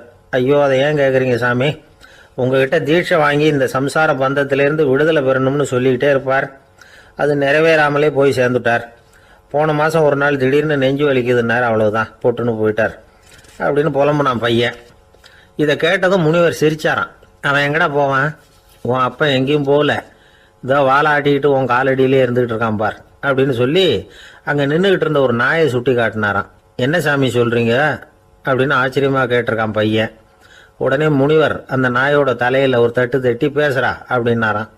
உடனே அந்த நாய் வந்து வேதாந்தம் பேச ஆரம்பிச்சுட்டு தான், காயமே இது போய் வெறும் காற்றடைத்த பை அப்படின்னு தான். முனிவர் சொன்னார், அடே இப்போவும் ஒன்றும் கெட்டு போகல, நீ விரும்புனா சொல்லு, உனக்கு தீட்சை கொடுத்து என் பின்னாடியே அழைச்சிட்டு போயிடுறேன், அங்கே அழைச்சிட்டு போய் உனக்கு ஞானத்தை போதிக்கிறேன், வர்றியா அப்படின்னு கேட்டிருக்காரு. உடனே அந்த நாய் சொல்லிச்சான், ஐயோ அதை ஏன் கேட்குறீங்க சாமி, நான் உண்ணாமல் தின்னாமல் ஏராளமான சொத்து சேர்த்து வச்சுட்டேன், என் பிள்ளைங்க அதோட பெருமை தெரியாமல் ராத்திரி நேரம்லாம் கதவை திறந்து போட்டுட்டு தூங்கிடுவாங்க, அதனால் இப்படி நாயாக பிறந்து ராத்திரி பகலாக சுற்றி சுற்றி வந்து காவல் காத்துக்கிட்டு கிடக்கிறேன், இப்போ எப்படி சாமி வர முடியும் அப்படின்னு கேட்டுதான். அறியாமையிலேயே சுகம் கண்டு இப்படி இருக்கிற ஆளுங்களுக்கு எப்படி விடுதலை கிடைக்கும், எப்போ விடுதலை கிடைக்கும் அப்படின்னு கேட்குறார் தசாவதானி, திருக்குறள் பேர் ராமையா. அவர் கேட்குறது நியாயம் தானே. இந்த காலத்து பையன் ஒருத்தன் அப்பா கிட்ட சொன்னான், அப்பா இன்னைக்கு நான் 1 ரூபா மிச்சப்படுத்தி விட்டேன் அப்படின்னு. நானும் அப்படியா, என்னடா பண்ணேன்னு கேட்டிருக்கார் அப்பா. டவுன் பஸ்ஸில் ஏறாமல் அது பின்னாடியே ஓடியாந்தேன், 1 ரூபா மிச்சம் தானே அப்படின்றான். அட பாவி, ஒரு ஆட்டோ பின்னாடி ஓடியாந்துருந்தா 10 ரூபா மிச்சமாயிருக்குமே, வேஸ்ட் பண்ணிட்டியே அப்படின்னா. ஒரு சீன தேசத்து அரசர் இருந்தார். அவருக்கு வயசாயிட்டுது.